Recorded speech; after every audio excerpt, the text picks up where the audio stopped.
Word bearers lay waste to an Imperial stockade. Tempestus reinforcements descend in a sudden offensive.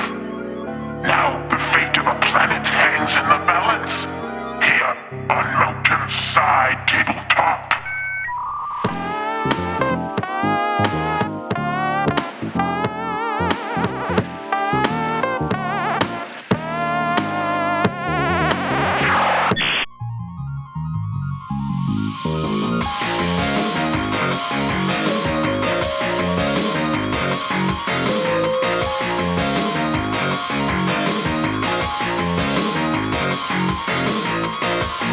Tempestus Aquilons. That's too cringe. Shall I leave it in? Yeah. Time will tell. Yeah, we'll see. I'll do another one just in case I cut it, okay? But maybe this will be in too. Yeah. Really burying the lead if I leave this in. I have a feeling this is going to be in now. It's probably going to be in Yeah. now, okay? Ready? Yeah. Tempestus Aquilons got buffed. Are they crap or are they S tier? What am I even talking about? Is this the worst intro we've ever done? I don't know. Do I need to introduce your team for you? What am I playing? I got 11 guys now. Well, 10 guys and the turret. Yeah. I got both gunners. I've never taken both gunners before. It's pretty cool. Yeah. I like both gunners. Yeah, I And mean, some extra rerolls. the extra operative on this team seems like it's going to make a big deal. Like it's going to make a big deal. It's going to be a big deal. Not only do you get an extra gunner, but it changes your kill op math. It changes how many guys you can keep up in the sky after turning point 1. Like this is good. Are we even recording audio right now? This is the most unhinged. If we're not recording audio, I'm going home. No, we're recording audio. Okay. We're good. We're good. What loadout do you have? You can see it down there. I got everybody. The only choices I made really are the weapon options for the turret and the leader, which the turret I magnetized, so I could have taken anything, but I took the grenades. Yeah. That just seemed like the best. The flamer against Legionary would be very bad. Unopened. You know what? Yeah. I actually did come for me in the comments for this sweat disgusting behavior. I actually did compare the grenade launcher and the hotshot las in the calculator. There are some cases where the hotshot is better, but overall, I think the grenade launcher is better more often. Yeah, fair enough. So I went with that. The leader is not magnetized, so it's the same as every time that they've been on the channel before. Got the relic bolt pistol and the chainsword. What's the alternative? I think you can give him a power weapon and a worse gun. Oh, I see. Yeah, makes sense. Or there's maybe Like there's no plasma, right? no, Yeah. there's no plasma. You can either give him who cares? Yeah, whatever. I didn't take it, so it doesn't matter. What's your equipment? My equipment is I've taken 3 of the sick faction equipment. Not injured for moving. Reroll initiative, which is your favorite, Yeah, love that one. and drop augury, which is once per game I can move the token. You know what? I really like that one too. When they just start dropping out of a different part of the sky. Yeah. It's fun. And then I took cracks. I have actual rerolls on this team, so I can make the cracks not bad. Yeah. You know, like the main problem with this team is that you don't know where they're going to be until it's too late and they're already on top of you. But I think my biggest fear has to be the Melty Gunner. I mean, this is your best operative for just like, bullshit drop out of the middle of nowhere and delete a Space Marine. Anyway, so that's my biggest fear. But really, my biggest fear is just endless Aquilons dropping out of the sky and surprising me. So I'm basically going to have to give the drop tokens a pretty wide berth until they're out of the way, and then I can just kill them with You're scared Space of Marines. Sergeant Dokes being I absolutely in am. Tempestus Aquilon armor. Getting surprised, mother. Yeah.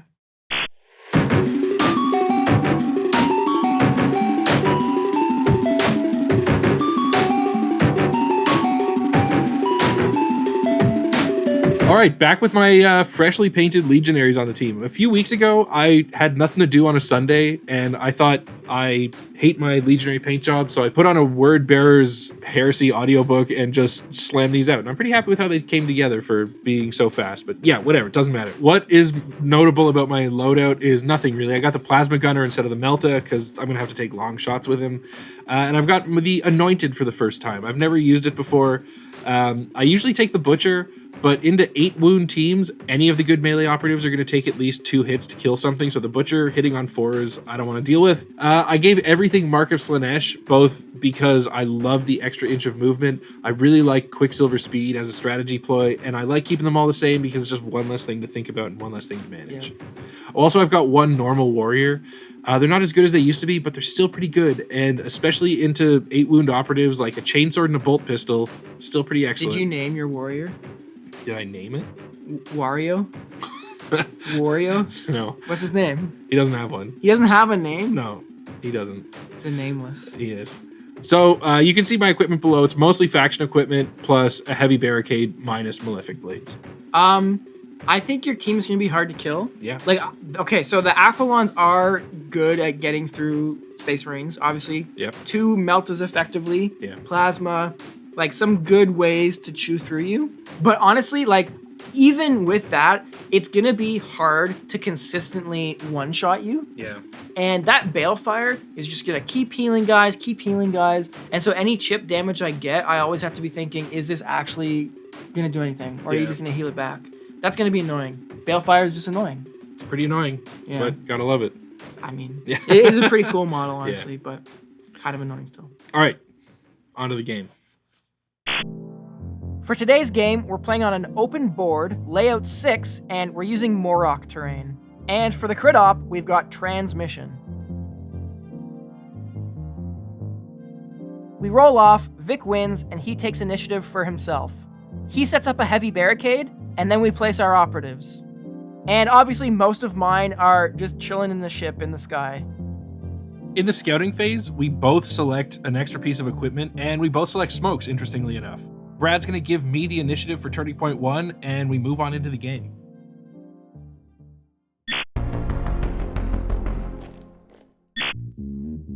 All right, in the top of turning point 1, we move on to the strategy phase.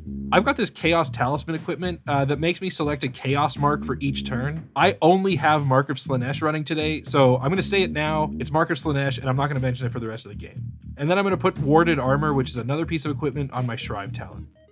Yeah, I just do my free repositions with my troopers and move my drop markers, and that's it. I'm saving my CP.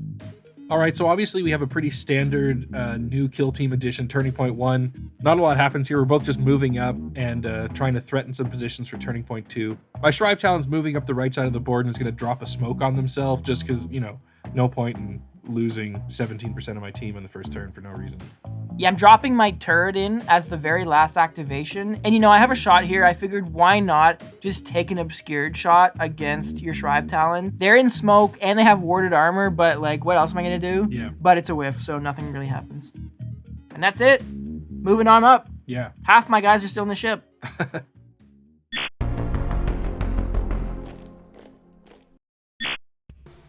We're finally getting into the action here in Turning Point 2, and Vic wins initiative.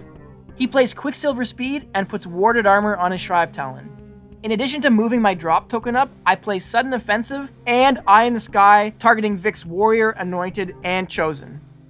Okay, well, with my first activation, I've got a pretty great charge here. So my Warrior is going to charge into these 2 troopers on Brad's home objective. Fight the first one, get an easy kill, fight the second one, and remove it. So yeah, pretty nice. My last remaining trooper is going to move up and throw a crack grenade at the Shrive Talon. Pretty good roll. Vic spends a CP on a reroll here, but still takes 8 damage. My Balefire is going to activate next and move next to the Shrive Talon. I'm going to take a shot at that Warrior with Life Siphon. I get the kill and, crucially, heal my Shrive Talon back to 9 HP. Then, since that smoke that he's standing on is going to go away, I'm going to drop another one and cover both of these units. My servo turret's gonna go now. I'm gonna move down off this building to negate the smoke, get within 2 inches, and take 1 shot at the Shrive Talon. Not a bad roll, but Vic spends a CP on a reroll and stays alive with 5 HP. I'm going to activate my Shrive Talon next and do the mission action on this objective. Then I'm going to charge and fight the servo turret. I don't want to kill it here because it's protecting me to stay in combat with it. Fortunately, I get a bad roll, but I was definitely prepared to just parry nothing to stay alive anyway, so I leave it at 4 wounds. My marksman's gonna go now and shoot down at that warrior. Great roll, I take him down to 2 health remaining. Then with my second APL, I'll drop my last smoke on myself. My Chosen is going to activate my home objective and pass. I'm going to move like a fraction of a millimeter here just to activate Quicksilver speed and make it harder for Brad to hit me. My Precursor is going to drop into engagement range of this 2 HP warrior, fight, get a really bad roll, but I have Ceaseless and Balanced. That's still a really bad roll, but luckily Man, that was close. it is enough to get the kill. And at this point, I'll reveal my TAC op. It's confirmed kill. Kill confirmed. Well, not yet. Yeah. Soon. My Anointed will activate next. They're going to go Demon mode and just move a tiny bit to activate Quicksilver speed. The problem is that Brad has his drop token here, and so I can't go anywhere without just eating a Melt-A-Bomb. My Gunfighter now is going to drop into relative safety and then just turn on my home objective. All right, my Plasma's now going to climb this building and take a shot into Brad's Marksman, even though he's obscured in a smoke. It's a pretty bad save, and I think I'm dead here. Oh yeah, but Piercing isn't active because of the smoke, so I get an extra die. Okay, I live with 4 health. Nice. And then I'm just going to dash back down into safety. My Grenadier is going to drop down in a pretty aggro spot, but I'm going for a threat saturation strategy here, so let's hope I win initiative maybe. I'm just going to pass my counteract. Okay, my leader's going to drop down, buff the Grenadier up for next turn, and then move pretty deep into my home side, just trying to protect myself for now. Since Brad's leader's out of the way, my Balefire can now safely charge into this turret and not worry about any recourse there. Yeah, my Plasma Gunner is just going to move a bit out of your charge range, so the Shrive Talon of the Balefire can't end my whole careers later. And then with the last activation of the Turning Point, my Melta Gunner will come down and do a really aggressive drop here. Like I said, going for a bit of a threat saturation play, and we'll see if it pays off in Turning Point 2, I suppose. So at the end of the Turning Point, I reveal Contain as my TAC op, and I'm going to score 1 point from it, unfortunately, because that servo turret is over halfway. Yeah, and we're all tied up going into Turning Point 3. Do you think you're winning or losing? I mean, the scoreboard says it's tied, but I feel like I'm losing. I felt like I had to play so cagey that turn because I just didn't know when your Melt-A-Gun and Melt-A-Bomb were going to come out of the sky. But now that everyone's on the board, I at least know where the threats are and I can play around them. I feel okay, but like, really, if I lose initiative, it's not going to be great. Yeah. Although I have enough threats positioned well that I think I still have some plays, even if I lose. Yeah, we'll see. It's a big initiative roll. I can't scream tonight. Can't do the big goats. Son's asleep. So I'm just going to do 1 HP, gangsters, and mountain goats. Thanks so much.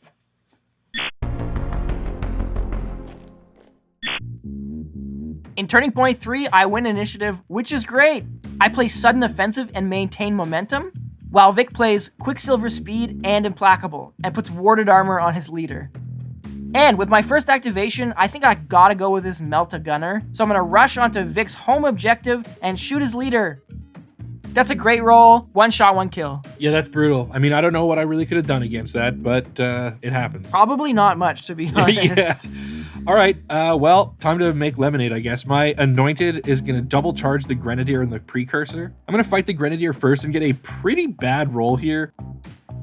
I'm going to spend my last CP on a reroll. Fortunately, it's good enough to parry and get the kill.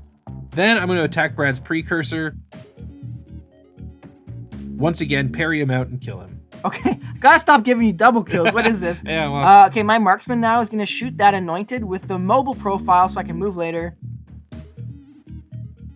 That's a great 9 damage through. Then I'll just jump down off this building to be a bit more protected from your Plasma. All right, well, speaking of my Plasma, he's going to run onto this home objective and take a shot at your Melt-A-Gunner.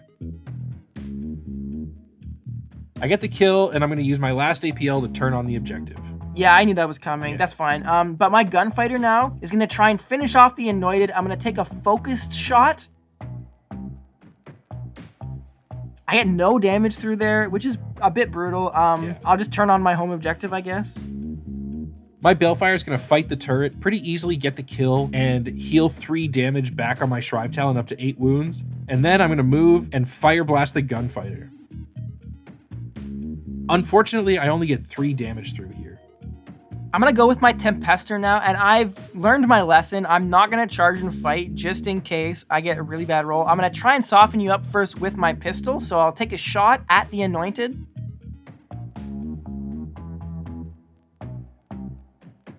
Okay, and that just outright kills you. So I have 2 APL left. I don't know if this is good, but I'm gonna move and dash and run onto your home objective and just try and contest it. Yeah, makes sense. At least, you know, my leader has 3 APL, so even if I don't kill your plasma gunner, I'll at least prevent you from scoring from it. All right, well, this goes against every instinct I have, and it's so boring and unfun, but I think the best thing for my Shrive Talon to do is going to be to activate this objective and just hide and conceal, as much as I hate it.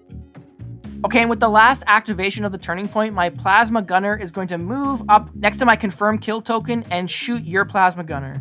You know, I would really love for this to actually do something, so I'm going to spend my last 2 CP on rerolls here. Yeah, that's better. Yeah, it's outrageous. I end up getting 11 damage through. You're down at 3 health left. At the end of the turning point, we're still tied. Yeah, I mean, it feels like a really close game, and so I'm not surprised to see that we're going into TP4 all tied up. But, man, yeah, interesting game. Now do you think you're winning or losing? I don't know. I really think that whoever wins initiative has a great shot to just, like, end the game outright. But, I don't know. We'll see. I think it's still anyone's game, but, you know, you've got more bodies on the table, so... Yeah, but I'm so exposed for you to just get an easy double kill. I know, but, you know, once my plasma gunner dies, I've only got 2 guys left, and they're pretty out of position, but we'll see. Yo, Vic, do you like this skirmish mat? This is my favorite skirmish mat. It's pretty sick. Yeah, it's so good. Back to the game.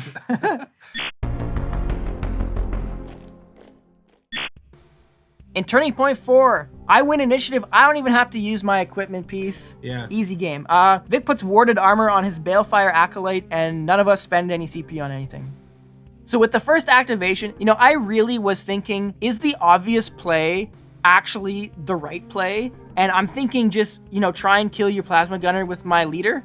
Is there a play here where trying to kill your Balefire Acolyte makes more sense? I don't know. I probably can't one-shot it with anything, so I'm just going to go with my Tempester. And I'm scared of whiffing with my fight, so I'm going to try and soften you up first with a crack. But again, that just outright kills you. I don't even know what to do here. I'm going to move onto your home objective and not turn it on with my last action. Look, I know I could maybe get some extra points by turning it on, but I'm already a really high value target here. I'm on a confirm kill token and I'm denying your tac op, so I'm just not going to turn it on. And if you still want to try and kill me, fine, but if I turn it on and then you get the point from stealing it from me, I'm going to feel really bad. Yeah, so I'm just not going to turn it on. All right, well, I guess I'm not going to go over there, so my Balefire is going to activate next. I'm going to take a shot at Brad's sniper with Life Siphon. I get a pretty bad roll here, but I'm going to use my Chaos Talisman equipment to take some damage and retain one of those fails as an extra normal, and fortunately it's enough to get the kill. Then I'm going to charge the Gunfighter and Plasma Gunner and fight the Gunfighter. I'm going to take 3 more damage, but I am going to get the kill and then heal him back with Life Siphon, so I'm sitting at 9 HP. I think I just lose. Yeah. Oh, blunder. Well, my Plasma Gunner is the last operative I have left. They're stuck in engagement range, so I'm just going to pass. Yeah, and then to wrap it up, my Shrive Talon is just going to hit the objective he's standing on and hang out there where he's been all game long. So, at the end of turning point 4, before primary ops are revealed, I'm looking at a 1-point deficit, 11 to 12. For my primary op, looks like I made the correct choice. I went tac op, and I get a full 3 points for that. Victor, if you pick tac op, you might be in trouble. Yeah, I hate to do this to you, but I did pick crit op, and I'm going to stay ahead by 1 point. Yeah, nice. Damn. So, final score, 14 to 15, a victory for the Legionary. And I'll be honest, it kind of feels like a throw at the end there because I didn't turn on your home objective. But I still could have lost anyway. You know, you could have run over there, killed my leader, and then I would have gotten, like, blown out of the water points-wise. Yeah, absolutely. So, who knows? Definitely don't feel like I played a perfect game, but I think it ended up pretty close, and it definitely does feel better playing the Tempestus Aquilons with an extra operative and all the buffs they've gotten. Yeah, totally. They were definitely more challenging to play against, and, you know, I will say, I'm pretty sure this is our first game of the edition that has come down to the primary op. Like, that could have swung it. I don't think anybody on the face of the planet ever plays a completely perfect game of Kill Team. No. But I really do feel like this loss for me was not because the team was bad. It was 100% user error. Yeah. And there are so many things I could have done better, so many different plays that I could have made. And I think that's where you want to be. You don't want to feel like you lost because the team is bad. And I don't feel like that. Totally. I feel like I lost because of the decisions that I made. And I think a win here was totally attainable if I had played better. So I think that's like a really good feeling to have after playing a team. Doesn't feel like they're trashed here. Yeah. Definitively. Anyway, we're going to continue this therapy over on our Patreon in our usual post-game wrap-up. So if you're a patron, we'll see you there. And if not, we'll see you in the next one. Thanks for watching. Thanks.